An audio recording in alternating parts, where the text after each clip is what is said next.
할렐루야. 오늘도 예배 가운데 나오신 우리 베이직 가족 여러분들을 주님의 복 환영하고 축복합니다. 우리 예배를 위해서 한번 같이 기도할 텐데요. 오늘도 이 주어진 예배 가운데에 아버지 하나님의 말씀 깨닫게 하여 주시고, 하나님이 우리를 이 땅에 보내신 그 목적과 사명을 깨닫게 하여 주셔서 아버지 하나님의 기쁨이 되어지고, 또 하나님의 평강과 기쁨을 누리는 우리의 삶이 되게 하여 달라고 이 시간 말씀을 전하는 주의 종과 또 함께 예배하는 모든 예배자들 성령께서 기름 부으심으로 함께 해달라고 우리 주님을 한번 부르고 기도하도록 하겠습니다. 주여, 사랑해 주님 감사합니다. 오늘 우리를 사랑하여 주셔서 주 앞에 나와 예배할 수 있는 믿음의 복된 시간 허락하시니 감사합니다. 한 주간 중에 중간에 있는 수요 예배입니다. 아버지 하나님, 주의 말씀의 갈급함을 가지고 오늘도 주님 앞에 나왔습니다. 우리의 영을 열어주시고 주님을 향한 믿음의 시선을 도하여 주시옵소서. 사랑하는 주의 백성 가운데에 세상이 줄 수 없는 평강과 기쁨을 넣어 주시고, 오늘도 말씀 가운데 거하는 믿음의 신앙으로 함께하여 주시옵소서. 찬양을 통하여 우리의 마음의 문을 열어주시고, 아버지 하나님, 주님 앞에 한 걸음 더 가까이 나아가는 이 시간 될 수 있도록 주님 도우시고 인도하여 주시옵소서. 주께서 함께 하심을 믿습니다. 주님 홀로 영광 받아 주시옵소서. 예수님의 이름으로 기도하옵나이다. 아멘. 우리 주의 아름다움은 말로다라는 찬양이 있는데요, 우리 같이 찬양함으로 우리 주 앞에 우리의 마음을 드리며 나아가도록 하겠습니다. 주의 아름다움은 말로다 영원할 수 없고, 주님의 놀라우심을 다 표현할 수가 없네. 누가 그 지혜를 깨닫고 누가 깊은 사랑 증명할까. 보좌에 앉으신 주의 위엄 아름다우신 주님, 내가 주를 경외함으로 주님 앞에 홀로 섭니다. 찬양 받으시기 합당한 거룩하신 주님, 주의 아름다움은 주의 아름다움은 말로다 영원할 수 없고, 주님의 그 놀라우심을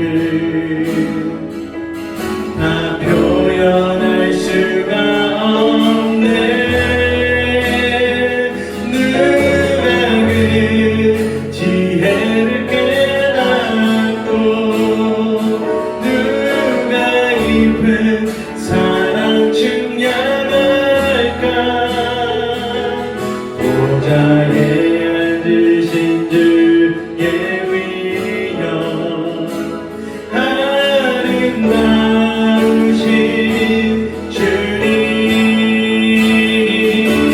내가 주를 외함으로 주님 앞에 홀로 섭니다 찬양 받으시기 합당한 거룩하신 주 내가 주를 경외함으로 내가 주를 경외함으로 주님 앞에 홀로 섭니다 찬양 받으시기 합당한 거룩하신 주님 내가 주를 경외하고 내가 주를 경외함으로 주님 앞에 홀로 섭니다 찬양 받으시기 합당한 거룩하신 주님 내가 주를 경외함으로 주님 앞에 홀로 섭니다 찬양 받으시기 합당한 거룩하신 주님 우리는 모두 다 주님의 증인 주님의 증인 땅끝까지 이르러 주목은 떠나세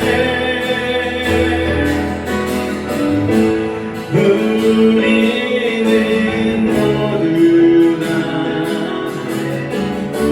주님의 증인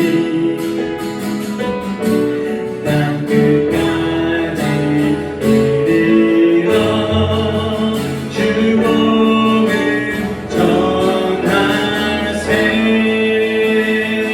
할렐루야 우리 박수 치며 같이 찬양하겠습니다 우리는 모두 다 주님의 증인 땅끝까지 이르러 주복은 전하세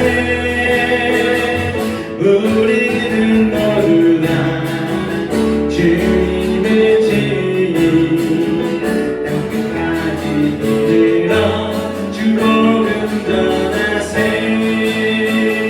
죄 위에 십자가 지신 오만의 주님 사망 권세 이기고 사신 부활의 주님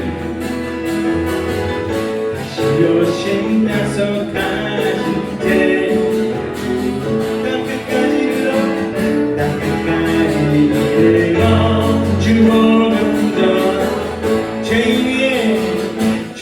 위에 십자가 지신 사망 권세 이기고 사신 부활의 주님 다시 오신 약속하신 땅끝까지 이르러 주복은 전하 우리는 모두 다 주님의 증인 땅끝까지 이르러 주복은 전하세 우리는 모두 다 주님의 증인 땅끝까지 이르러 주복은 전하세 죄 위에 십자가 지신 사망 권세 이기고 사신 부활의 주 아멘. 다시 오신 약속하신 때 땅끝까지 흘러 주 복음 전하 죄 위에 십자가 지시고 사망 권세 못사신 부활한 주 다시 오신 약속하신 때 땅끝까지 흘러 주 복음 전하세 주님 전하세 림마을 그 숲속에서 주님을 연합니다 주님을 연합니다 다시 만나신다 마지막 그들에게 부탁하시리 너희를 바라죠 세상 가서 되다 사느라 세상 모든 사람들을 세상 모든 영혼이 내게 달려가네 가서 되다 사느라 나의 길을 지나 내가 너희와 항상 함께하리라 지금도 우리 주 찾아오사 어두워져가는 그 세상 바라보며 마지막 우리에게 부탁하시기를 너희들은 가라져 세상으로 가서 되다 사느라 세상 모든 사람들을 세상 모든 영혼이 내게 달려가네 가서 되다 사느라 나의 길을 가르치라 내가 너희와 항상 함께하여 가서 되다 사느라 세상 모든 사람들을 세상 모든 영혼이 내게 달려가네 가서 되다 사느라 나의 길을 가르치라 내가 너희와 항상 함께하리라 내가 너희와 항상 함께하리라 내가 너희와 항상 함께하리라 할렐루야 주님의 그 명령 따라 사명 따라 사는 인생 되기를 원합니다 우리 하나님 아버지의 시선 우리 하나님 아버지의 손길 우리 하나님 아버지의 발길이 가는 곳에 오늘 우리의 마음이 닿기를 원합니다 우리 기도하는 마음으로 같이 이제 고백하겠습니다 아버지 당신의 마음이 있는 곳에 나의 마음이 있기를 원해요 아버지 당신의 눈물이 고인 곳에 나의 눈물이 고이길 원해요 아버지 당신이 바라보는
아버지 당신의 눈물이 고인 곳에 나의 눈물이 고이길 원해요.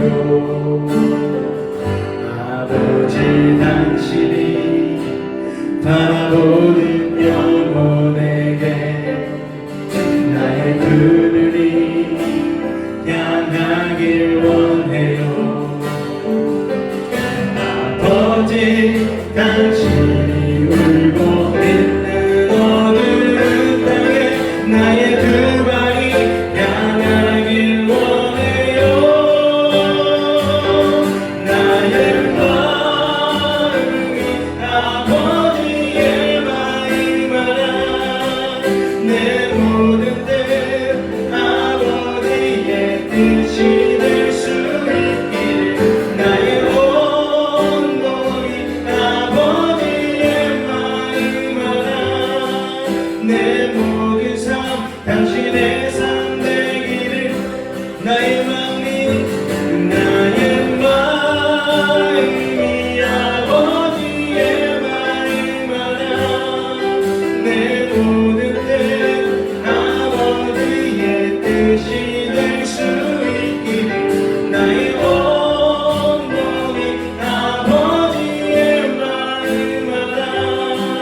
내 모든 삶 당신의 삶 되기를 내 모든 삶 내 모든 삶 당신의 삶 되기를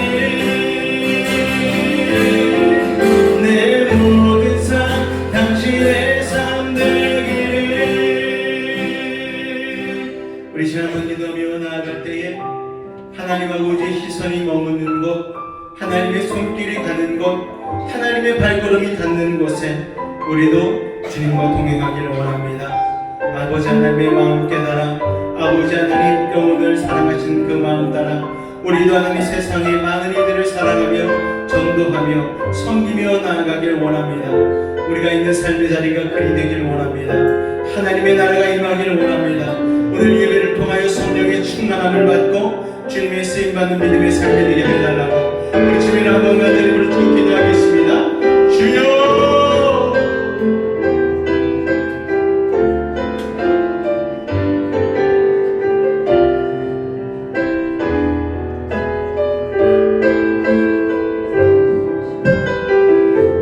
주님 감사합니다.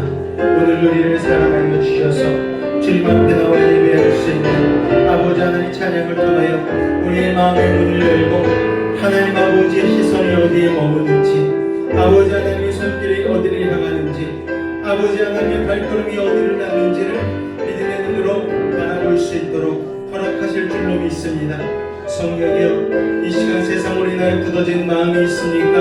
부드럽게 하여 주시고 주의 말씀에 마음을 활짝 열고 은혜 받게 하여 주시옵소서. 3일 예배 가운데 나와 싸우니 주중에 주어진 은혜를 믿음으로 붙들게 하시고 온전한 승리로 나아가게 주님 도와주시옵소서. 주께서 함께 하심을 믿사오며 예수 이름으로 감사하며 기도하옵나이다. 아멘. 할렐루야. 오늘도 하나님의 놀라운 은혜와 사랑이 여러분의 삶 가운데 가득하시길 원합니다. 우리 시간 앞뒤 한번 인사하겠습니다. 오늘도 주의 은혜로 충만합시다. 인사하겠습니다. 오늘도 주의 은혜로 충만합시다. 할렐루야.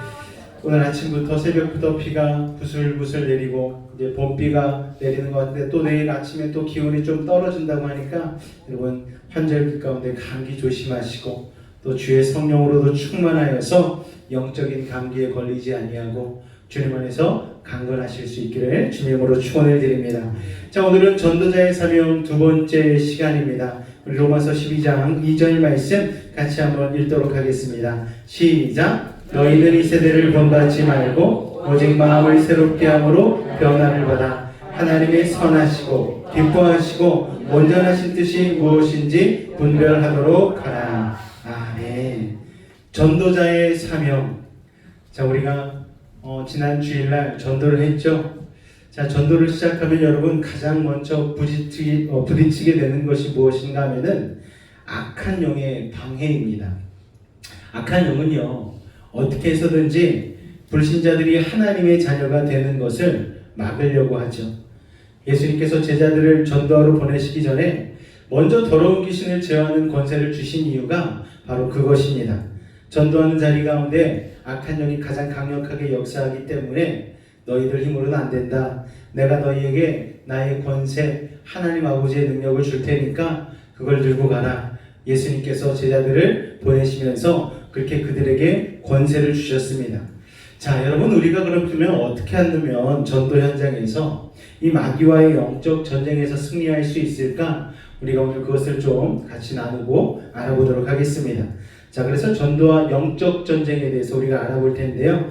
우리 로마서 12장 2절 말씀 한 번 더 읽겠습니다. 시작. 너희는 이 세대를 본받지 말고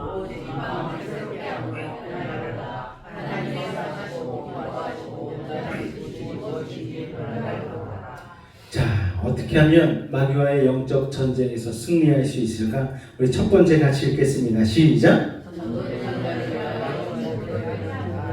자, 고린도후서 4장 4절 말씀입니다. 같이 읽겠습니다. 시작. 그 중에 이 세상의 신이 믿지 아니하는 자들의 마음을 혼미하게 하여 그리스도의 영광의 복음의 광채가 비치지 못하게 하리니 그리스도는 하나님의 형상이니라. 아멘. 자, 이 세상의 신이, 세상의 영이, 악한 사단 마귀가 불신자에게 어떻게 역사한다고 했습니까? 마음을 혼미하게 한다는 거예요. 그리스도의 영광의 복음이 그래서 빛이, 광채가 비치지 못하게 하는 것이죠. 여러분, 찜질방에 혹시 가보셨습니까? 숯불 가마에 가면은요, 아주 그 숯이 이렇게 가끔 시간이 딱 되면은 나오거든요. 그러면은요, 그 사이에 껴서 이 숯불, 빨간 원적의 선을 쬐려고 사람들이 몰려들지 않습니까?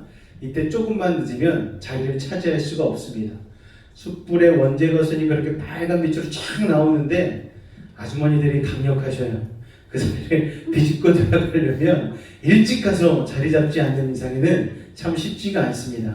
그래가지고 이렇게 불을 딱 쬐면은 얌체 같은 아주머니들이 꼭 있어가지고 앞에 탁 끼어들어요. 그러면 막 얼굴이 화끈화끈거릴 정도로 뜨거웠는데 좋다 하고 있는데 앞에 한 사람이 촥 끼어들면은 그 열기는 온데간데 없고 그냥 찬바람 막 휘빙 부는 거예요. 여러분, 악한 사단 마귀가 그렇게 영광의 광채의 빛을 우리에게 비치지 못하게 싹 가로막는 것이죠. 왜냐하면 생명의 빛이 비추는 것, 그래야 해서 영혼이 변화되는 것을 악한 사단 마귀는 가장 싫어하기 때문입니다. 마태복음 13장에도 보면은요, 그와 같은 일이 일어납니다. 마태복음 13장 19절 말씀 같이 읽을까요? 시작. 아흔한 천국 말씀을 듣고 깨닫지 못할 때는 악한 자가 와서 그 마음에 뿌려진 것을 빼앗나니 이는 곧 길가에 뿌려진 자요.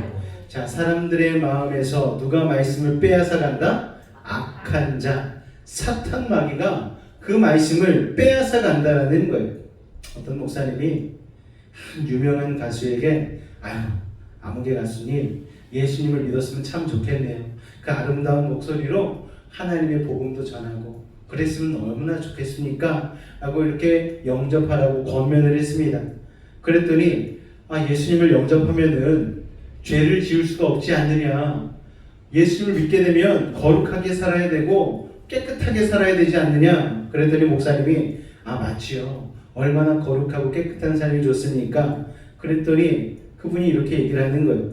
나는 죄 짓는 거에 너무 좋아서 예수님을 믿지 않겠습니다. 예수님을 믿으면 마음대로 죄 짓는 것도 못할 것 아닙니까? 라고 대답을 했어요. 여러분, 마찬가지로 사람들이 복음을 거절하는 이유 중에 하나가 무엇인가 하면은 죄 짓는 것을 더 이상 멈추고 싶지 않기 때문입니다. 나 이대로가 좋아요. 나 이대로가 편해요.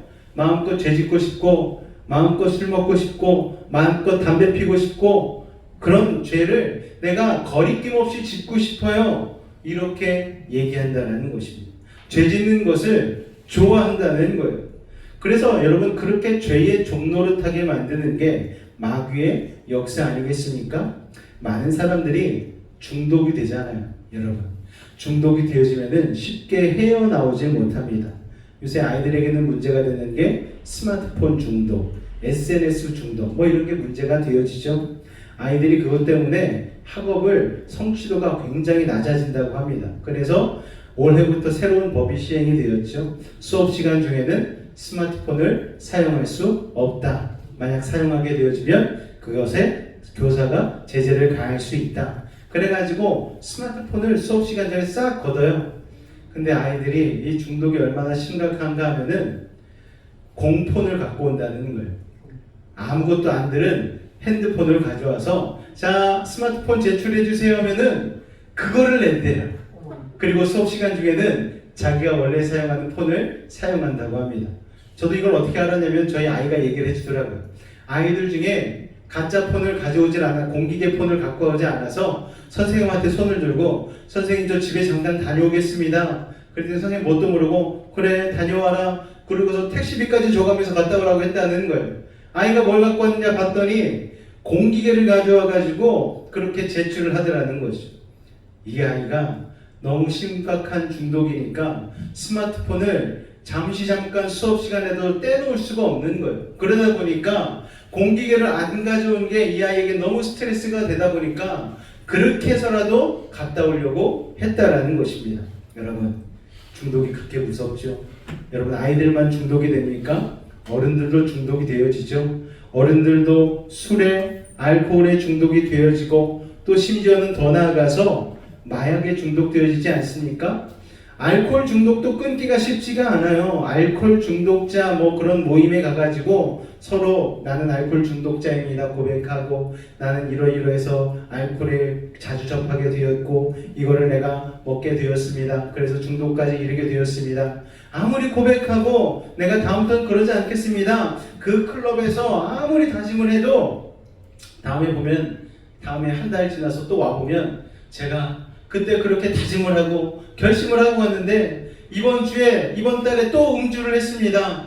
저는 주기령입니다. 이러면서 막 자책을 한다는 거예요. 그러면은 거기를 운영하고 또 인도하는 상담사가 또 아니라고 괜찮다고 그럴 수 있다고 다음에 또 그러지 않으면 안 된다고 그러면서 또 이렇게 위로도 해주고 그렇게 해서 다시 중독을 끊을 수 있도록 인도를 해준다는 거예요.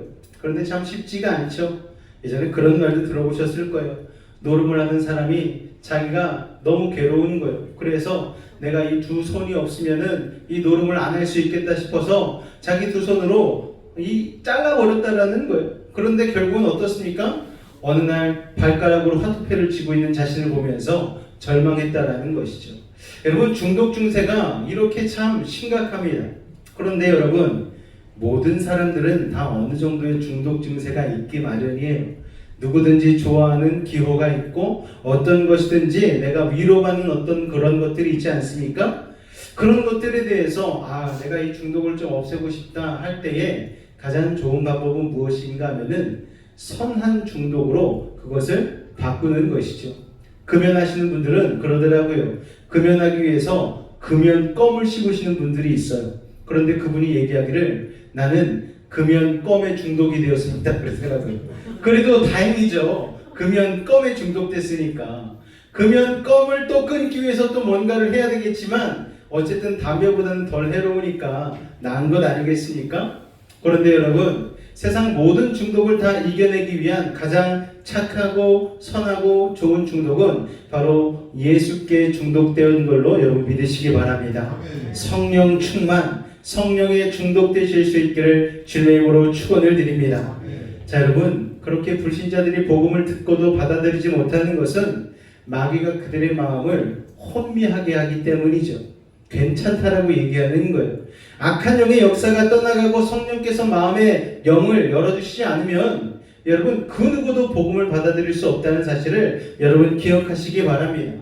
우리가 전도를 해보면은요, 귀신의 역사가 있다는 것을 알게 되죠. 분명히 알게 됩니다. 그렇게 좋은 관계를 유지하던 사람한테 예수님을 믿으라고 전도를 했어요. 근데 곧바로 싫은 표정을 딱 지으면서 그 다음부터 만나려고 하질 않는 거예요.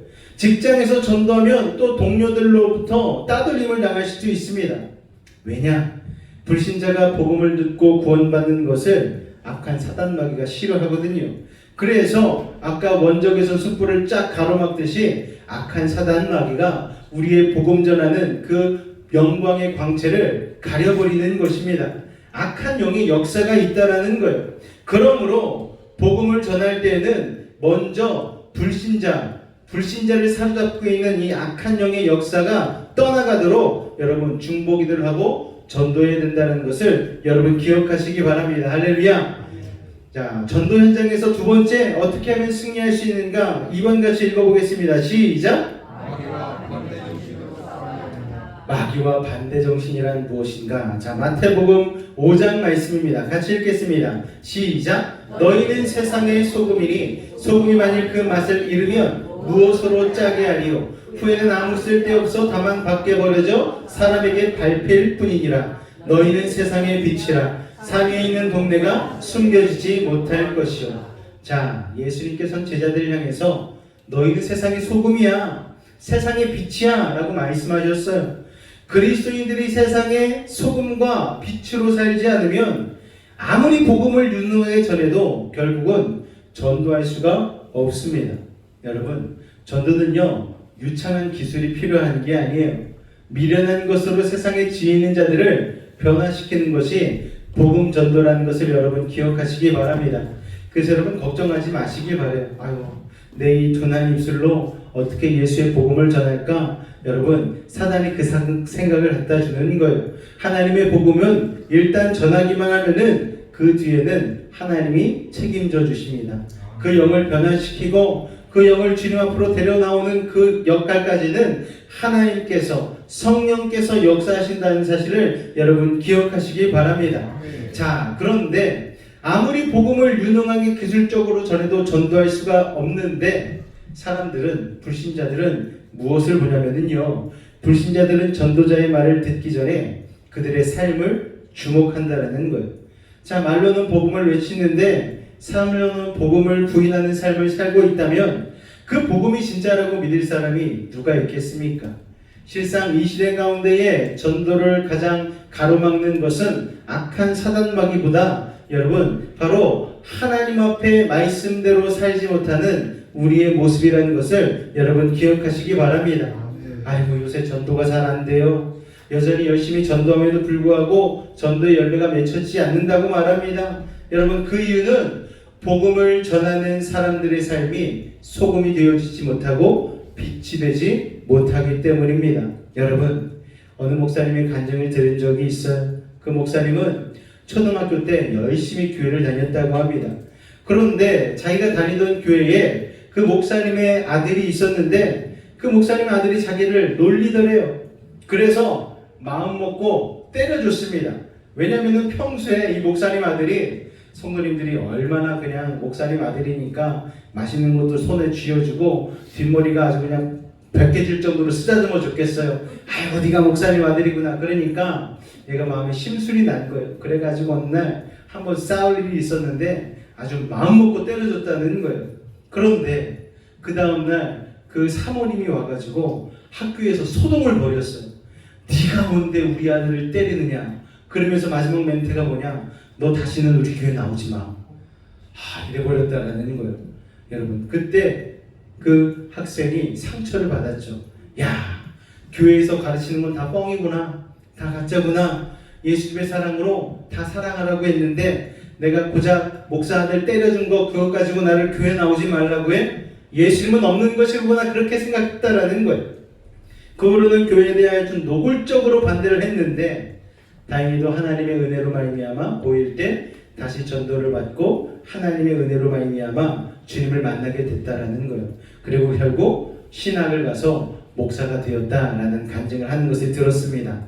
자, 여러분, 이 마귀의 역사를 드러내고 물리칠 수 있는 것은 그리스도인들이 악한 사단 마귀와 반대 정신으로 사는 것밖에 없습니다. 거짓이 난무하는 세상에서 힘들어도 어려워도 정직하게 사는 것이죠. 손해를 각오하고 희생하고 양보해 보는 것이죠.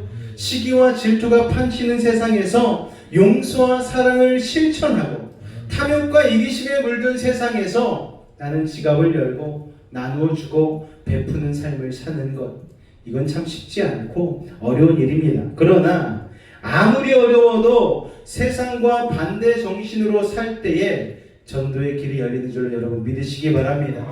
그런 전도자의 삶은요, 악한 영의 역사를 몰아내는 빛이 될 수 있다는 사실을 여러분 기억하시기 바랍니다.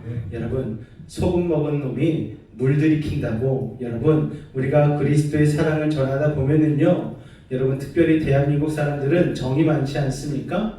여러분 밥도 한두 번 얻어먹다 보고 또 좋은 물건도 이렇게 가져다 주고 예전에 고구마 전도법이라고 여러분 들어본 적 있으실 거예요. 이게 뭔가 하면은 그냥 고구마가 처음에는 젓가락으로 찔러봐도 안 익지 않습니까?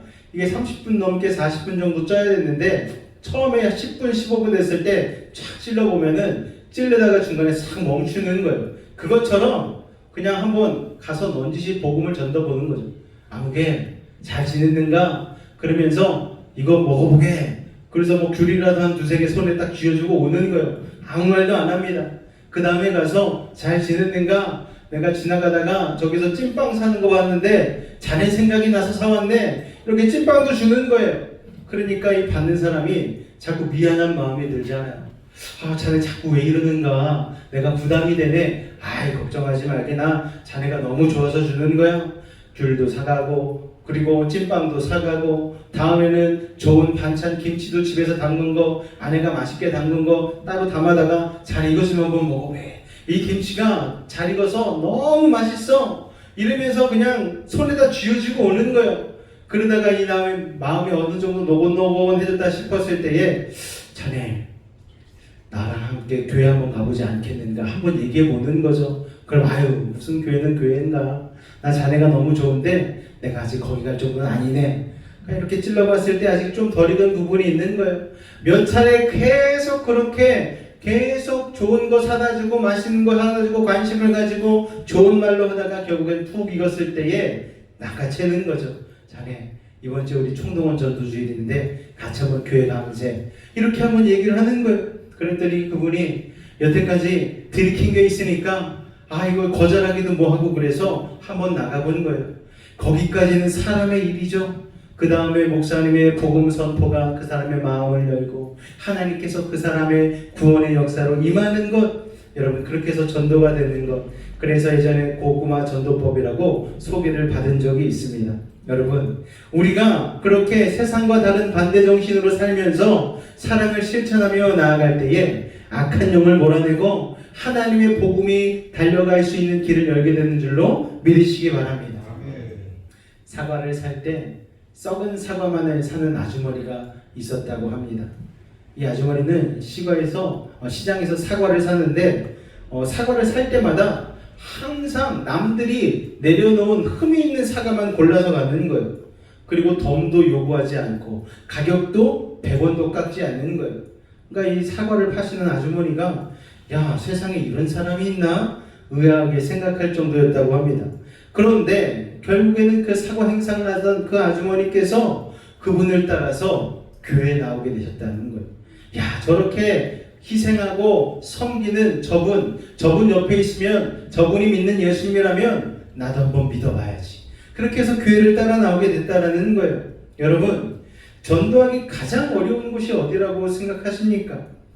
축호 전도, 가가호호 방문하면서 예수 믿으세요 전도하는 것 우린 어렵다고 생각하죠. 그리고 노방에 나가서 전도하는 것 어렵다고 생각합니다. 그런데 오히려 그 반대입니다. 가장 전도하기 어려운 곳은 어디인가 하면은 바로 우리의 가정과 우리의 직장이죠. 우리의 자녀들, 우리의 가족들은 예수님을 믿는 우리의 모습을 보지 않습니까? 직장에 나가면 직장 동료들이 내가 여수베이직교회 나간다는 걸 아는 거예요. 그러니까 내가 평소의 행실을 통하여서 그들은 예수를 믿을지 말지를 결정하게 되는 것이죠. 야 저런 사람이 예수를 믿는다면 나는 예수 믿지 않겠어. 예수 믿는 사람이 저렇게밖에 못 산다면 예수 믿는 게 무슨 소용인가? 그냥 내 혼자 착하게 살면 되지. 이런 마음을 먹게 된다는 거예요.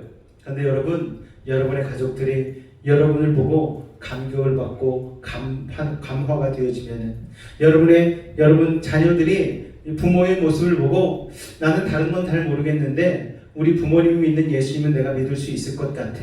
정말 예수님을 우리 부모님을 통해서 그 십자가의 은혜, 그 사랑을 내가 받아들일 수 있을 것 같아 라는 생각이 들 정도로 우리가 가정생활 가운데에 우리가 남편으로서는 아내에게, 아내로서는 남편에게, 또 자녀들에게 선한 영향력, 빛과 소금의 역할을 온전히 감당해야 될 줄로 믿습니다.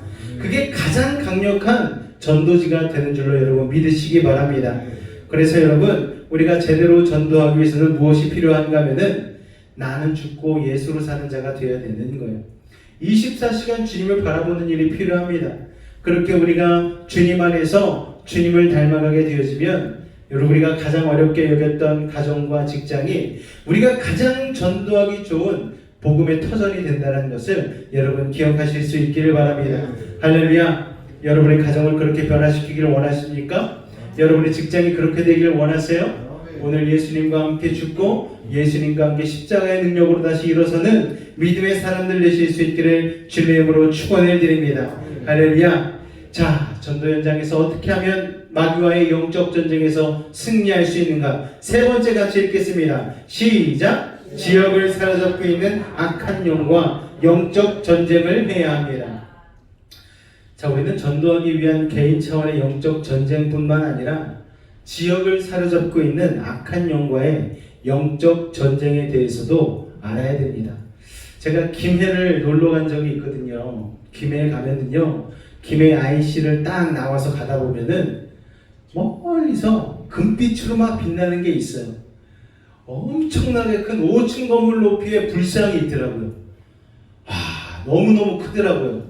근데 차를 타고 계속 불상 가까이 가는데 불상이 점점 보이지 않게 되는 거예요. 봤더니 김해중앙교회라는 건물이 그 앞에 가니까 불상을 탁 가리고 앞에 벽처럼 쫙 쳐져 있더라고요. 그래서 이 교회가 정말 귀한 교회다 라는 생각을 하게 되었습니다. 멀리서는 부처의 형상이 보이는데 가까이 갔더니 십자가가 있는 교회가 딱 나오니까 기분이 너무 좋더라고요. 저렇게 악한 기운을 맡고 있구나. 아무것도 아닌 것 같은데 영적인 악한 기운을 막기 위해서 하나님이 교회를 그 자리에 세우신 것 같다는 생각이 들었습니다. 자, 여러분, 지역마다 그 지역을 지배하는 영적인 권세가 있는 거예요. 여러분, 우리도 여수 이 지역이 정말 영적으로 탁월한 지역 아닙니까? 순교자가 있는 지역이잖아요. 그래서 그 순교 기념비도 있고 그러지 않습니까? 이게 아무것도 아닌 것 같은데 여러분, 여수 지역의 교회가 지역에서 가장 많은 곳이 바로 이 여수입니다. 복음화율이 거의 50%에 육박해요. 그리고 예전에 학교 다닐 때 저희 아이들이 한 반에 예수 믿는 아이들이 한두 명이 안 됐는데 이곳 여수 지역에 내려와서 학교를 가다 보니까 옆에 친구도 목사님 딸 아들이고 뒤에를 봐도 집사님 아들 딸이고 막 그런 경우가 너무 많은 거예요. 정말 예수님이 복음으로 복받은 교회구나, 영적으로 좀 탁월한 지역이구나라는 생각을 하게 되었습니다. 여러분, 그러므로 전도하려면 그 지역을 사로잡고 있는 악한 영의 역사가 죽어지고 하늘문이 열려야 되는 거예요. 할렐루야.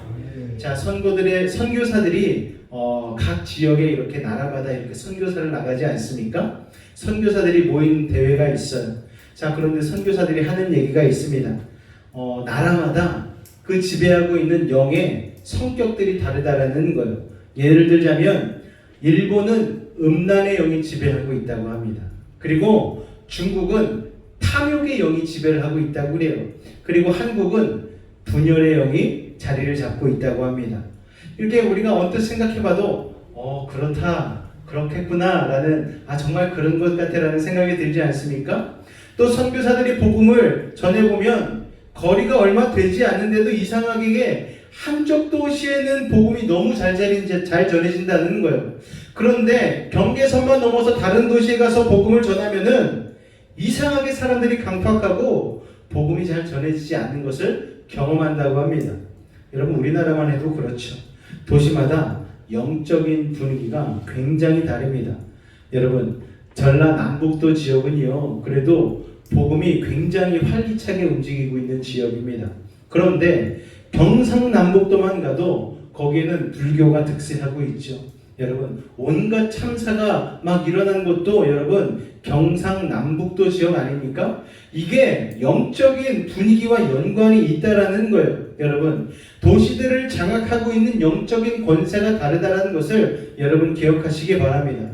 그래도 천만다행으로 우리는 영적인 권세가 성령 충만한 우리 여수 지역에서 우리가 살고 있기 때문에 복음의 혜택을 많이 받고 있는 것이 아닌가 생각이 되어집니다. 그렇다고 해서 내가 가만히 있으면 여러분 안 되는 것이죠. 자, 여러분 부산이란 지역이 있습니다. 1990년대에 교회 주변으로 이 전도를 나갈 때만 해도 수많은 봉변을 당했다고 합니다. 그때는 뭐 대놓고 개조심막 이런 거 써진 집들이 있었잖아요. 전도만 나오면 그렇게 개를 풀어가지고 동네에다가 막 놔둬버렸다는 거예요. 요새는 뭐 큰일 나지만 그 당시에만 해도 그랬다는 거예요. 그리고 막 대놓고 막 소금을 뿌리고 막 간장을 뿌리고 물을 막 끼얹고 막 그랬다라는 거예요. 그래서 그 지역에 부임한 목사님이 몇 년 동안 여호수아의 대적 기도를 했다라는 거예요. 그러면서 골목골목을 돌아다니면서 악한 영의 권세를 대적하는 기도를 했다라는 거예요. 그리고 나서 교회에 나오는 분들에게는 반갑게 문을 열어주었다고 합니다. 또 그 목사님의 사택이 한 교회 골목에 옆 골목에 있는 집으로 들어가게 되었는데, 골목에서 교회에 나오는 청년이 그 당시에 처음 들어갈 때는 청년 한 사람뿐이었대요. 그런데 목사님의 사택이 들어간 지 3년이 지나서 무려 8가정이나 교회에 나오게 되었다는 거예요. 여러분, 영적 전쟁에서 승리하게 되면 이런 일이 일어나게 되는 것입니다. 할렐루야. 자, 여러분, 악한 사단 마귀와 싸워 이길 수 있는 영적 권세가 있는 유일한 곳은 바로 예수 그리스도가 머리 대신 교회라는 것을 여러분 기억하시기 바랍니다.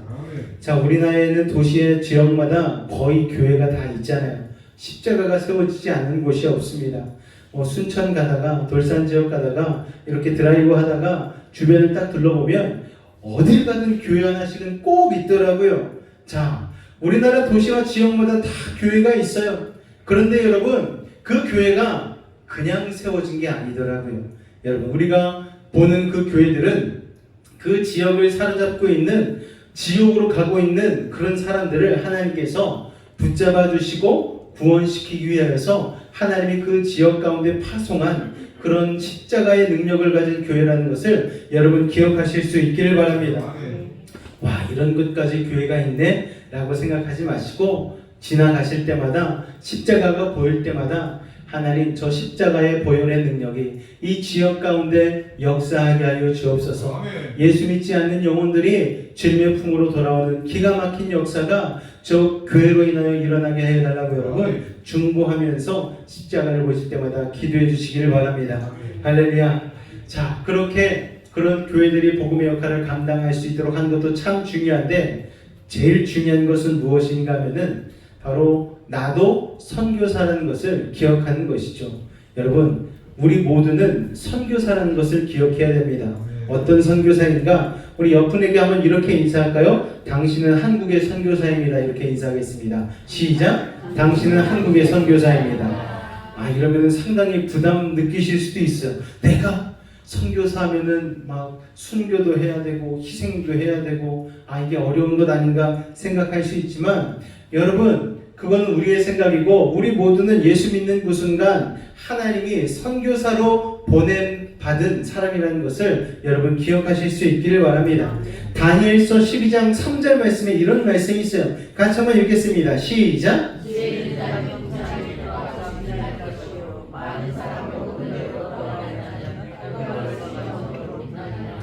자, 우리가 이 세상을 살아갈 때에 가장 복된 두 가지가 있습니다. 예수 믿는 사람에게 있어서. 자, 첫 번째는 무엇인가 하면은 하나님의 자녀가 되는 것. 이건 정말 놀라운 은혜고 복이죠. 여러분, 나 같은 죄인이 용서함 받아서 십자가의 은혜로 말미암아 생명을 얻게 된 것, 그것도 영원한 생명을 부여잡을 수 있게 된 것, 이게 가장 큰 축복이 아니고 뭐겠습니까? 하나님이 오늘 우리를 구원해 주셨음을 감사할 수 있는 믿음의 삶이 되시기 바랍니다. 자, 이게 첫 번째 우리에게 임한 복이에요.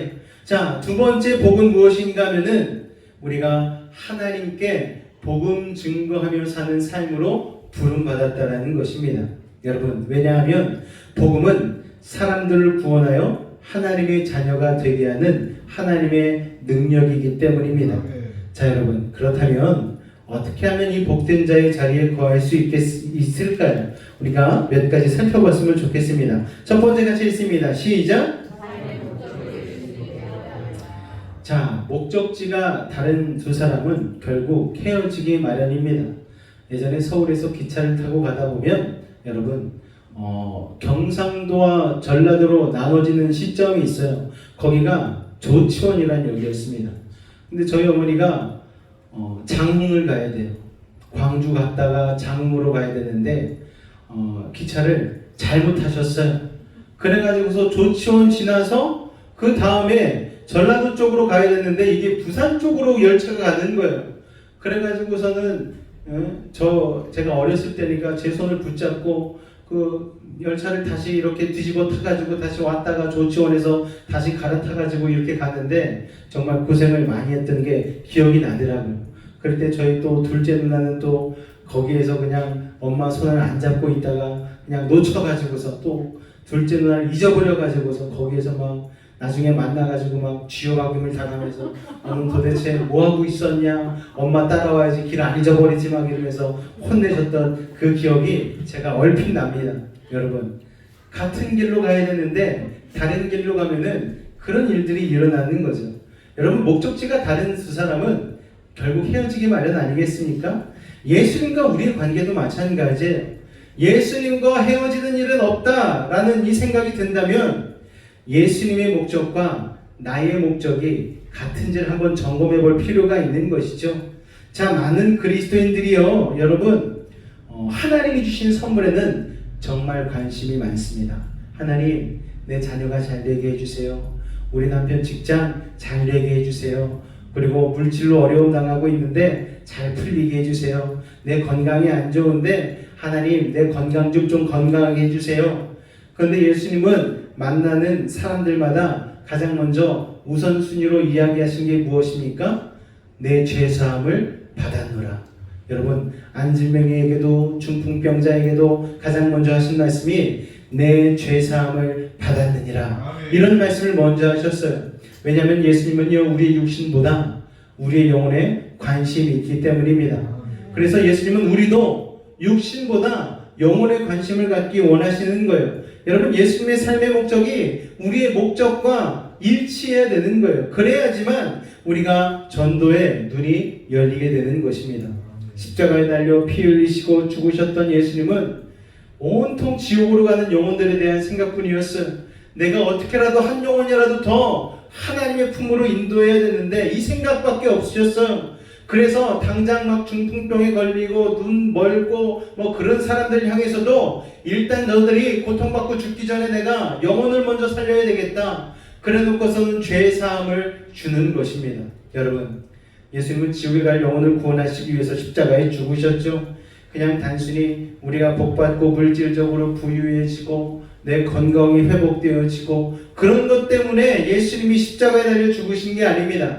예수님은 우리의 영혼을 위하여서 십자가에 달려 죽으셨음을 여러분 기억하시기 바랍니다. 예수님의 목적은 우리의 영혼인 거예요. 여러분, 그러므로 구원의 삶의 목적이 된 사람만이 예수님과 계속하여 동행할 수가 있는 것이죠. 자, 여러분, 사도 바울의 목적은 오직 예수님 아니었습니까? 예수님이 기뻐하시는 일을 이루는 게 사도 바울의 삶의 목적이었어요. 그것이 하나님께서도 사도 바울을 통해서 그토록 놀라운 전도의 역사를 이루신 이유입니다. 자, 다음 성경 구절을 살펴보면 사도 바울의 소원과 목적이 무엇이는지를 알 수가 있거든요. 먼저 고린도전서 10장 31절입니다. 같이 읽습니다. 시작! 그런즉 너희가 먹든지 마시든지 무엇을 하든지 다 하나님의 영광을 위하여 하라. 자, 여러분, 우리가 먹고 마시고 무엇을 하든지 우리가 그것을 다 하나님의 목적과 비전을 위해서 해야 된다는 사실을 여러분 기억하실 수 있기를 바랍니다. 자, 빌립보서 1장 20절과 21절 같이 읽습니다. 시작! 나의 간절한 기대와 소망을 따라 아무 일에든지 부끄러워하지 아니하고 지금도 전과 같이 온전히 담대하여 살든지 죽든지 내 몸에서 그리스도가 존귀하게 되게 하려 하나니 이는 내게 사는 것이 그리스도니 죽는 것도 유익함이라. 아멘. 살든지 죽든지 나는 그리스도를 존귀하게 하겠다. 이게 사도 바울의 삶의 목적이었다라는 거예요. 자, 고린도후서 5장 9절 말씀을 같이 읽습니다. 시작! 그런즉 우리는 몸으로 있든지 떠나든지 주를 기쁘시게 하는 자가 되기를 힘쓰노라. 여러분, 살아있든지 죽었든지 그것으로 주님을 기쁘시게 하는 자가 되는 것, 이게 우리의 삶의 목적이라는 것을 기억하시기 바랍니다. 사도 바울이 이 놀라운 고백들을 했다라는 거예요. 내 온 인생을 다하여서 예수 그리스도의 복음을 전하는 것, 그리스도의 존귀케 하는 것, 이게 내 삶의 목적이다. 사도 바울은 이것을 확실히 알았다는 것입니다. 오늘 여러분 예수님을 왜 믿습니까? 여러분의 삶의 목적을 위하여서 하나님께 빌기 위하여 예수님을 믿습니까? 아니면 하나님의 나라가 내게 임하고 나를 통하여서 그 놀라운 십자가의 복음을 내가 전달할 수 있는 십자가의 전달자가 되기 위하여, 복음 전도지가 되기 위하여 여러분 삶을 살고 계십니까? 우리가 내 자신에 대해서 한번 돌아볼 필요가 있는 것이죠. 목사만 전도하고 목사만 복음을 전하는 것이 아닌 하나님께 부름받은 모든 성도는 바로 내 삶을 통하여 그리스도의 빛과 소금의 역할을 감당하며 복음의 광채를 전달할 필요가 있다는 것 여러분 기억하시기 바랍니다. 예수님이 마지막 승천하시기 전에 우리에게 주신 지상명령도 그것이죠. 땅 끝까지 이르러 나의 복음을 전하라. 나의 십자가 사역을 전하라. 그리하여 죽어가는 영혼들을 살려라. 이게 여러분 예수님의 마지막 지상명령 아니었습니까? 여러분 하나님은요 오직 예수, 오직 영혼, 그 구원의 마음을 가진 자를 주목하신다는 사실을 기억하시기 바랍니다. 빌립보서 3장 7절에서 9절을 보면 사도 바울은 좋은 배경, 학식, 신분 등 모든 것을 배설물처럼 여겼다고 했어요. 배설물로 여기긴 했지만 버리진 않았습니다. 세상의 그 배설물 같은 것들을 가지고 예수 복음 전하는 데 썼잖아요. 여러분 로마 시민권을 가지고 복음을 전하는 도구로 쓰지 않았습니까? 그러니까 사도 바울은 자기가 갖고 있던 세상의 모든 것을, 그 목적을 하나님의 복음, 예수 그리스도의 십자가를 전하는 데 썼다는 거예요. 그게 그의 한 가지 소원이었다라는 것이죠. 어떤 사람들은 이런 얘기를 하면은요, 오직 예수, 오직 전도도 너무 극단적인 것 아닙니까? 이렇게 얘기하는지도 모르겠습니다. 그러나 이것은 우리 자신을 잘 몰라서 하는 얘기죠. 우리의 본성은요 연약해요. 그리고 게을러요. 그러므로 오직이라고 해도 흔들릴 수밖에 없는 것입니다. 여러분 전도도 해야지 라는 자세로는요 전도하기가 매우 어렵습니다. 여러분 우리가 우선순위를 하나님의 복음을 전하는 일에 두어야 되는 줄로 믿습니다. 우리가 왜 착해야 됩니까? 우리가 왜 넉넉한 소유를 가져야 됩니까? 우리가 왜 육신이 건강해져야 돼요? 우리가 왜 학교에서 좋은 성적을 내고 좋은 직장에 들어가고 우리가 왜 좋은 사람을 만나서 결혼해야 됩니까? 다 예수 복음 전하기 위함입니다. 여러분 이 땅 가운데 사는 것 끼케야 80년 100년 아니겠습니까? 하나님께서 80년 100년을 우리에게 이 땅 가운데 허락하신 이유는 너네 그동안 나의 마음을 품고 죽어가는 영혼에게 복음을 전하라는 거예요. 너희가 살았듯 죽어가는 영혼들을 살리라는 거예요. 한국 개신교 최초의 순교자인 토마스 선교사라고 여러분 들어보셨을 거예요. 대동강 모래밭에서 처형을 당했습니다. 그의 목을 치려고 하는 포졸 박춘관이라는 사람이 있었어요. 그런데 목을 치려고 하기 전에 이 토마스 선교사가 되지도 않는 한글로 계속 예수를 전했다는 거예요. 지저스라고 한 것도 아니고 어디서 한글을 들었는지 발음도 안 되는 걸 가지고 예수 이렇게 그에게 복음을 전했다는 거예요. 무슨 소리인지도 몰랐어요. 그런데 나중에 이 토마스 선교사가 죽고 나서 이 복음을 들은 박춘관 포졸은 결국 예수를 믿게 되었다는 거예요. 여러분 그는요 영국 사람이었습니다. 그러나 여러분 복음의 역사로만 보면 그는 우리 민족에게 있어서는 최고의 애국지사라고 할 수가 있습니다. 그가 이 민족의 영적 죽음을 일깨웠어요. 그 순교자의 피를 흘림으로 말미암아 대동강의 물에 자신의 피가 적셔짐으로 말미암아 그 순교자에게 피가 흐름으로 말미암아 우리가 이 땅 가운데 이렇게 편하게 예수의 복음을 정말 들을 수 있는 그런 은혜가 우리 가운데 임한 것 아니겠습니까? 이보다 더 큰 선물이 어디 있겠습니까? 여러분 바로 38선만 넘어가면 성경을 읽고 싶어도 읽을 수 없고 찬양을 마음껏 부르고 싶어도 부를 수 없는 그런 북한 땅이 바로 건너편에 있잖아요. 그런데 이 땅은 하나님의 은혜로 말미암아 축복받아서 수많은 곳에서 찬양이 울려 퍼지고 가는 곳마다 십자가가 서 있고 예수의 복음이 전파되어지는 그런 지역 가운데에 우리가 복되게 살고 있는 것 아니겠습니까? 우리가 이것을 기쁨으로 나아가야 될 줄로 믿습니다. 할렐루야. 자, 복된 자의 삶이 어떻게 구할 수 있는가? 두 번째 같이 읽습니다. 시작. 자, 전도자가 누릴 축복을 바라보아야 되는 것이죠. 마가복음 16장 20절입니다. 같이 읽습니다. 시작. 제자들이 나가 두루 전파할세 주께서 함께 역사하사 그 따르는 표적으로 말씀을 확실히 증언하시니라. 자, 전도할 때 표적이 나타난다는 거예요. 제가 저번에 말씀드렸죠. 하나님의 영적 자산은 전장터에 전도의 자리 가운데 가장 강력하게 역사한다. 우리가 예수 복음을 전하는 전도자의 삶을 살게 되어지면 하나님은 거기에 자신의 가장 중요한 영적 자손들을 집중시켜 주신다는 사실을 여러분 기억하시기 바랍니다. 다니엘서 12장 3절 말씀도 같이 읽겠습니다. 시작. 지혜 있는 자는 궁창의 빛과 같이 빛날 것이 많은 사람을 옳은 대로 돌아오게 한 자는 별과 같이 영원토록 빛나리라. 세상의 스타는 반딧불 같아요. 잠깐 빛나다가 사그러듭니다. 여러분 1년 전에 2년 전에 봤던 가수가 여태까지 남아있으면 정말 생활 잘하고 있는 거예요. 몇 년 전에 봤던 가수도 기억나지 않는 가수가 얼마나 많이 있습니까? 브라운관의 드라마에 쇼프로에 나왔던 수많은 사람들이 지금 안 보이는 사람들이 너무너무 많아요. 잘 나가는 배우들도 지금 너무나 영화업계, 드라마업계가 힘들다고 얘기하고 있습니다. 출연할 데가 없다라는 거예요. 그래서 힘듦을 토로하고 있습니다. 그런데 그들은 스타라고 말하는 사람들이잖아요. 말만 스타지 그들은 사그러드는 사람들이 너무나 많다는 거예요. 여러분 우리라고 다릅니까? 우리도 때로는 주목받고 싶죠. 때로는 관심받고 싶죠. 그리고 사랑도 받고 싶잖아요. 그런데 꺼지지 않는 별과 같은 사랑을, 관심을 하나님이 우리에게 주신다라는 거예요. 어떤 사람에게? 많은 사람을 옳은 대로 돌아오게 한 자. 하나님의 천국으로 이끈 자에게 그 놀라운 영원토록 빛나는 은혜와 영광을 허락해 주신다는 것입니다. 여러분 역사는 반드시 모든 민족에게 복음이 전파된 후에 예수님께서 다시 이 땅에 재림하시면 끝나게 되는 거예요. 그래서 예수님이 가장 귀하게 여기시는 사람은 누구입니까? 전도자라는 사실을 기억하시기 바랍니다. 하나님께서는 천사에게도 이 일을 맡기지 않으셨어요. 저는요 고등학교 때 자동차학과를 나왔습니다.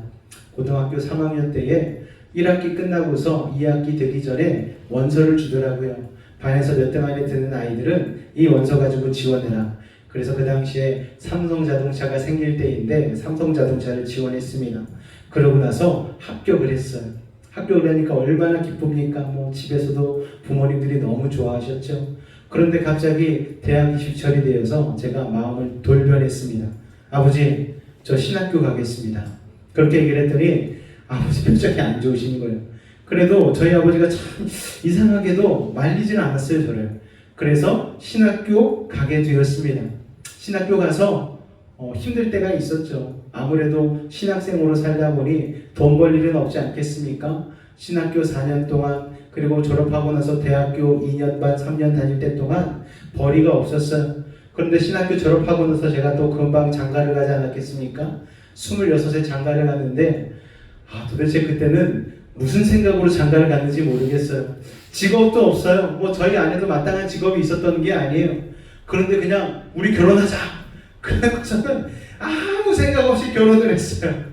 그러고서는 엊그저께 같이 한번 얘기를 하는데 야 정말 아무 생각 없이 결혼한 것이고는 너무 잘 살고 있다. 이건 전적인 하나님의 은혜다. 이런 얘기를 나누게 되었습니다.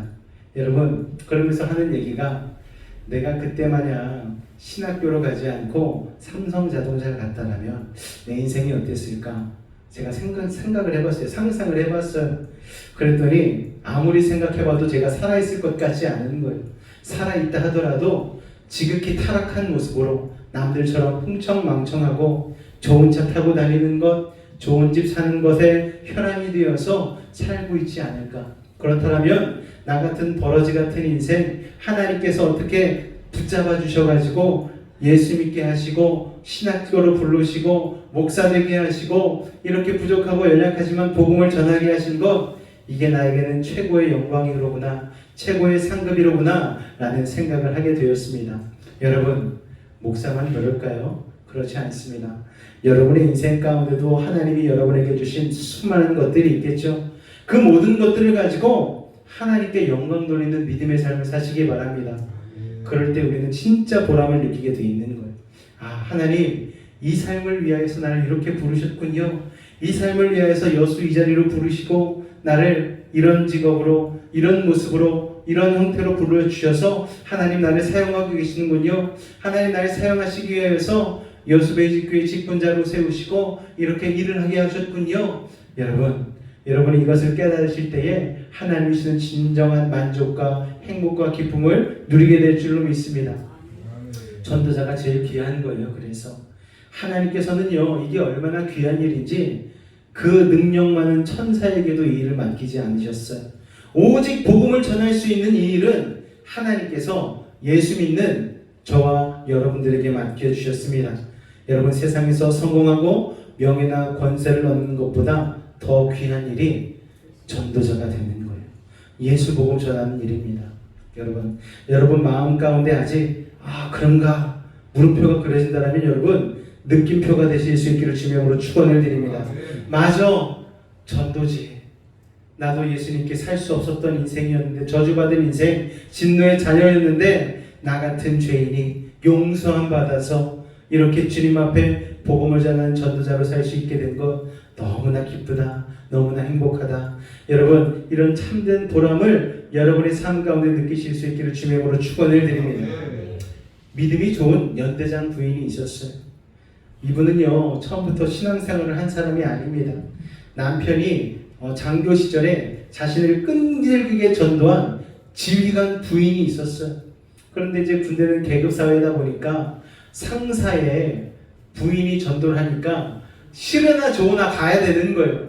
그래가지고서는 그냥 억지로 가가지고 그냥 바쁘는 봉사도 하고 막 그랬는데, 처음에는 전도한 사람이 너무 믿고 너무 귀찮고 그랬는데 세월이 지나서 지금 와서 돌이켜 생각해보니까 하나님이 그렇게라도 나를 붙잡아서 복음을 듣게 하시고 예수를 믿게 한 것이 너무너무 고맙게 느껴진다는 거예요. 여러분, 마지막 심판 자리에서 여러분 가장 감사할 사람이 누구입니까? 저는요, 제 친구 상혁이라는 친구가 저를 초등학교 때 전도했거든요.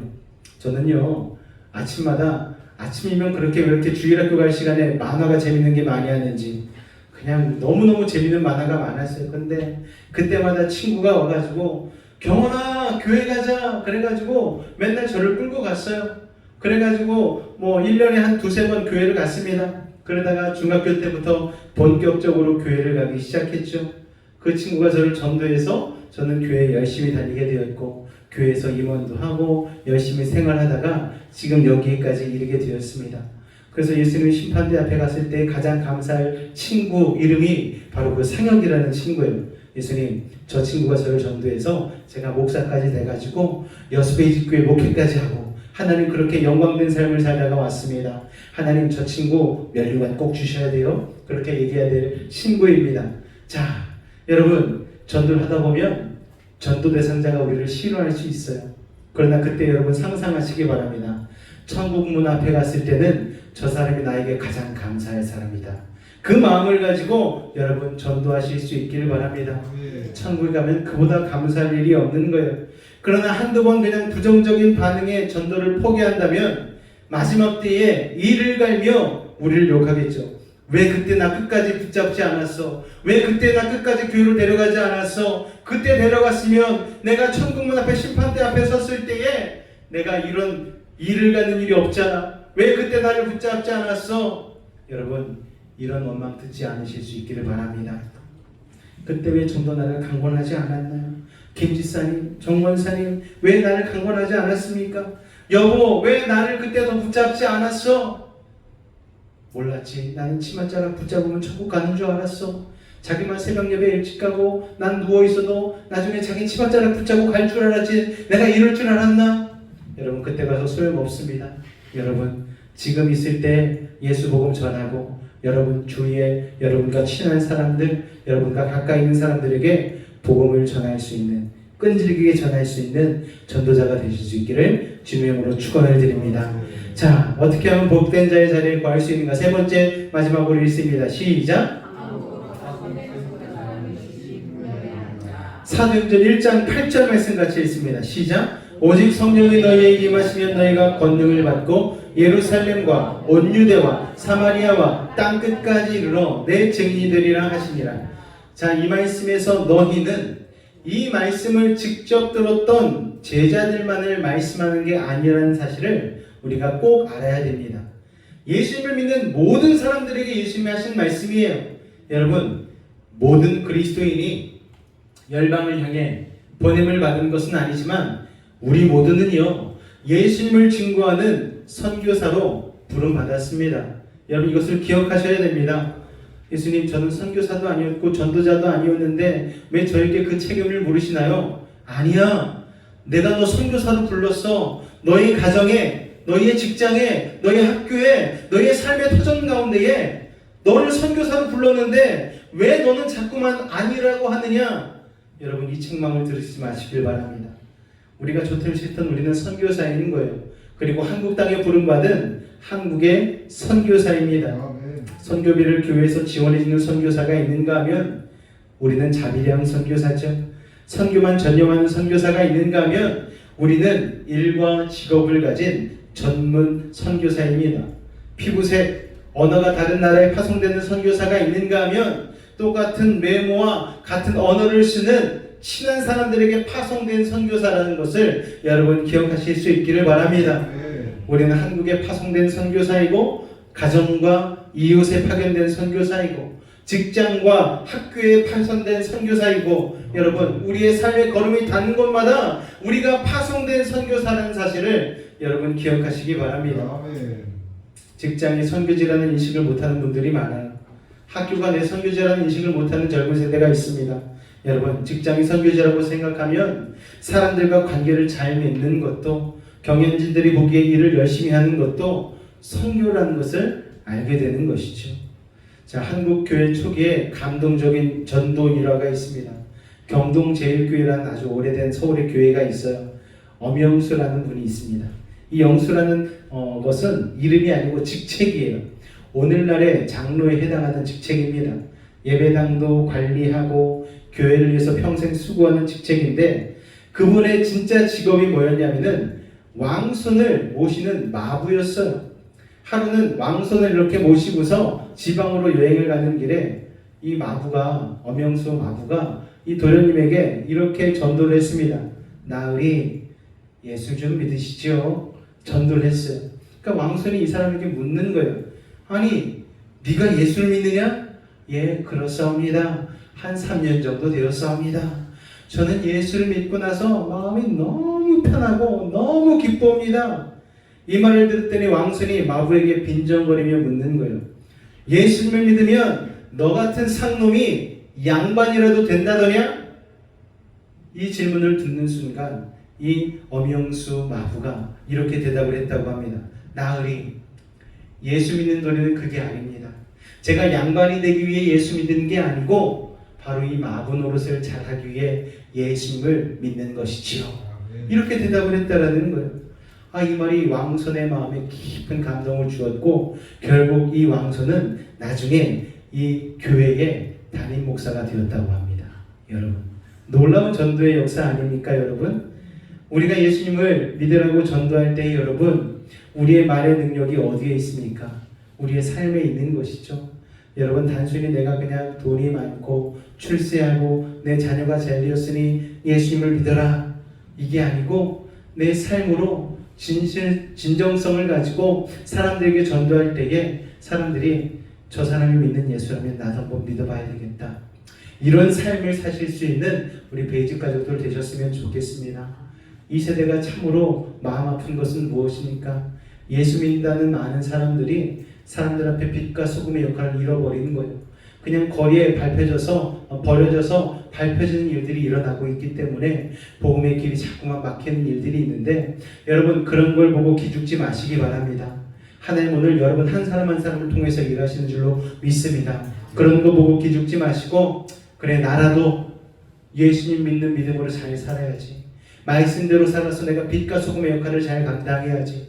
그래야 해서 내 가족부터, 내 친척부터, 그리고 내 직장 동료들부터 내가 감격시키고 감화시킬 수 있는 착하고 선한 사람이 돼야지. 섬기는 사람이 돼야지라고 오늘 결단할 수 있는 믿음의 사람들이 되셨으면 좋겠습니다. 여러분, 그러고 나서 고구마처럼 나중에 그 사람들이 감화 감격을 계속 받고 있을 때에 같이 한번 교회 좀 나가봅시다. 이 말을 전했을 때에 당신이 믿는 예수라면 나도 한번 믿어보겠어. 이런 놀라운 기적의 역사가 일어날 줄로 믿습니다. 할렐루야. 우리 모두는 선교사예요. 거부할 수 없는 하나님의 부르심입니다. 주님, 저는 영 아닌 것 같은데, 저는 능력이 없는데, 여러분, 주님이 우리를 부르셨으면 그에 합당한 능력도 주시는 줄로 믿습니다. 우리가 아둔한 입술로 전할지라도 우리가 전하는 그 복음을 듣고 많은 사람들이 옳은 대로 돌아오는 역사가 여러분의 삶 가운데 일어날 줄로 믿습니다. 이제 저희 교회 5년 차잖아요. 저는 하나님께서 복음의 전도의 역사를 일으키실 시기가 되지 않았나 생각이 되어집니다. 5년에서 7년 사이에 하나님께서 우리 교회 가운데에 죽어가는 영혼들을 불러주시고 예배를 회복시키시고 이 지역사 가운데 악한 영을 묶어주시고 놀라운 기적과 역사를 여러분의 삶 가운데에 드러나게 하실 줄로 믿습니다.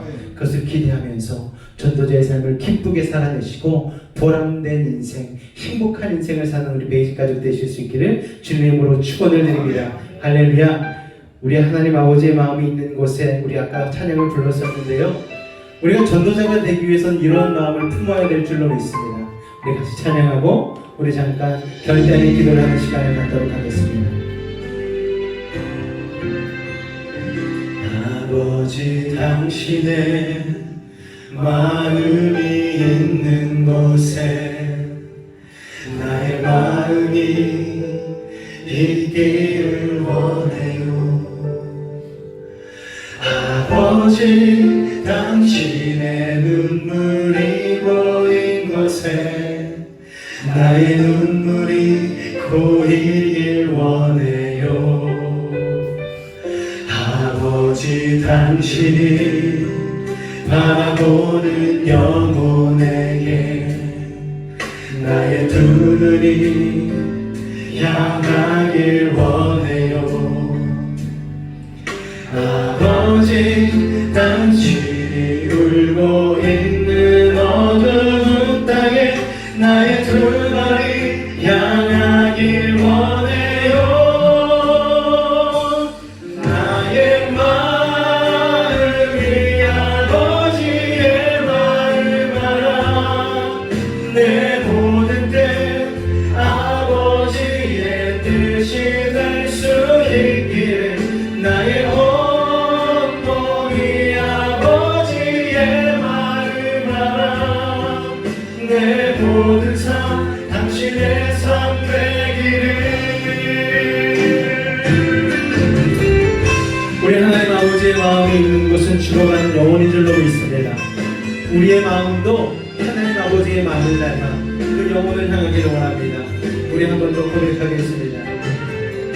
아버지, 당신의 마음이 있는 곳에 나의 마음이 있기를 원해요.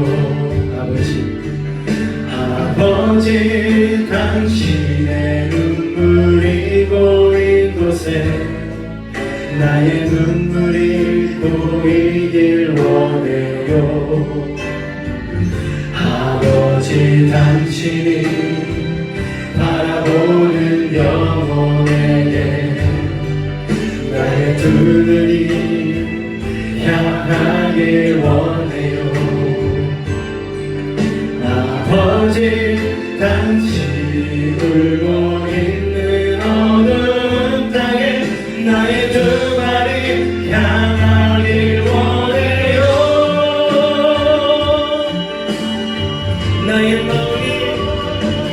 나의 마음이 아버지의 마음 알아. 내 모든 뜻 아버지의 뜻이 될 수 있기를 나의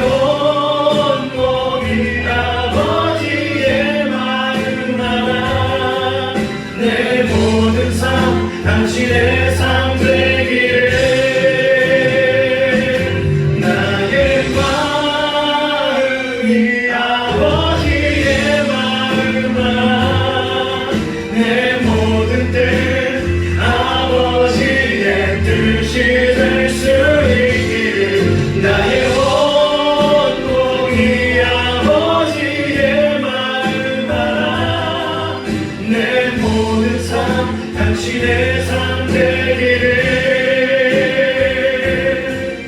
내 모든 삶 당신의 삶 되기를 우리 이 시간 한번 기도하며 나아갈 때 하나님 나를 내 가정으로 부르신 이유를 깨닫습니다. 나를 내 동네 가운데 부르신 이유를 깨닫습니다. 나를 여수의 집으로 부르시고 나를 내 직장 가운데 부르신 이유는 하나님 나를 선교사로 부르셨고 죽어가는 영혼들을 살리기 위함입니다.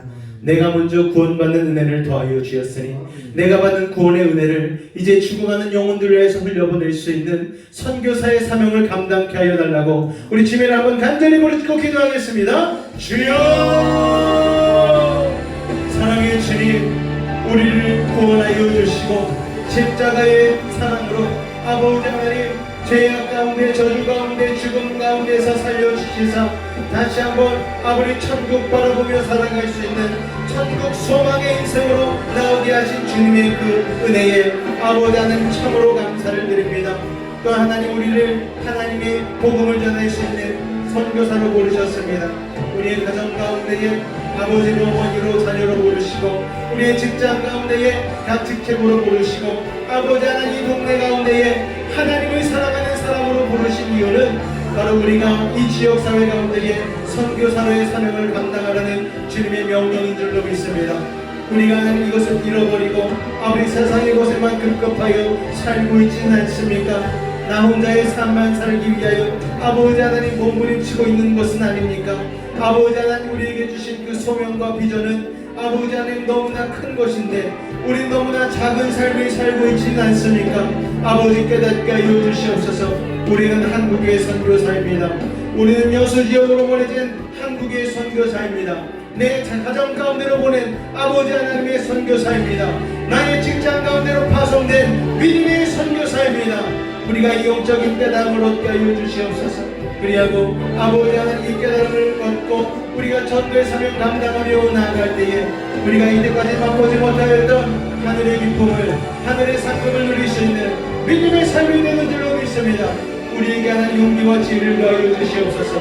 선교사로서의 아버지 하나님 믿음의 입술을 더하여 주시고 아둔한 입술이라 할지라도 하나님의 능력이 우리를 통하여서 선포되어지며 나아갈 때에 죽어가는 영혼들이 살아나고 가정이 복음으로 들어찰 줄로 믿습니다. 믿지 않는 자를 거친 예품으로 돌아오고 직장 동료들이 나를 통하여 감화 감동받고 아무리 믿지 않는 우리 친척들이 나의 모습을 통하여 예수께로 나오는 아버지 하나님 빛과 소금의 역할을 감당하게 될 줄로 믿습니다. 우리를 그렇게 사용하여 주시옵소서. 우리를 그렇게 사용하여 주시옵소서. 우리가 이것을 깨닫지 못하고 단지 주님 앞에 나와 나의 건강만 나의 물질만 나의 세상적인 자리만 놓고 기도하였다면 회개합니다. 주님 용서하여 주시옵소서. 주님께 쓰임받은 인생 되어지기를 원합니다. 아버지 하나님 도우시고 인도하여 주시옵소서. 성령의 충만으로 역사하여 주시옵소서. 주님 감사합니다. 주님 감사합니다. 사랑의 주님 오늘도 우리를 사랑하여 주시고 주님 앞에 전도자의 사명을 다시 한번 다지게 하시니 감사를 드립니다. 이 땅 가운데 하나님의 부르심 가운데 보내짐을 받았고 우리의 가정 가운데 직장 가운데 지역사회 가운데 대한민국 가운데 파송되었지만 선교사로서의 정체성을 잃어버리고 단지 나의 삶만을 위하여 아버지 그렇게 살아가는 아버지 안의 어리석은 인생은 아닌지요. 오늘 말씀을 통하여 되돌아보게 되어집니다.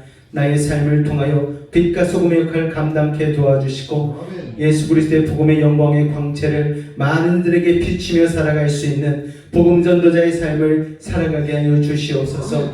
아버지 하나님 예수님을 나의 삶을 위한 도구로만 사용하지 않게 도와주시고 예수님을 위하여서 예수님의 목적과 나의 목적이 하나 되어 예수님이 관심 있는 그 영혼 가운데에 우리도 관심을 가지고 아버지 하나님 헌신하며 나아갈 수 있도록 주님 도우시고 인도하여 주시옵소서.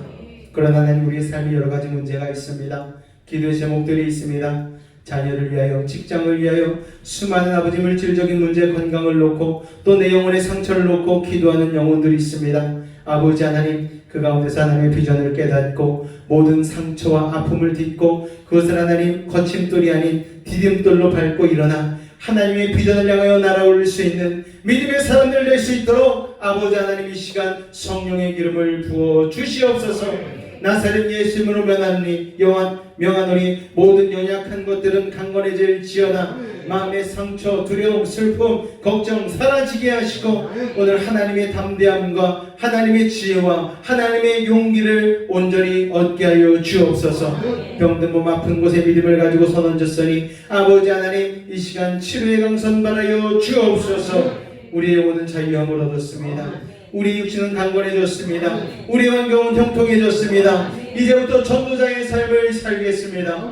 우리의 다짐이 헛되지 않게 도와주시고 하나님께 쓰임받는 아버지 하나님의 영적 자산이 집중되어지는 이 거룩한 일에 우리의 시간과 우리의 물질과 우리의 삶을 투자하며 나가는 하나님의 백성들 되게 하여 주시옵소서. 지금 우리 주 예수 그리스도의 은혜와 하나님 아버지의 놀라우신 사랑하심과 성령님의 내주 충만 교통 감화 감동케 하는 역사가 오늘도 이 자리 가운데 나와 전도자로서의 사명을 다지고 많은 사람들을 옳은 대로 돌아오게 하는 이 사명을 감당하기 위하여 나의 온 삶을 다와 헌신하기로 작정한 우리 사랑하는 매직 가족들 가운데에 가정과 직장과 삶의 모든 영역 가운데에 전도의 자리 가운데 늘 함께 하시기를 주님으로 간절히 축원하옵나이다.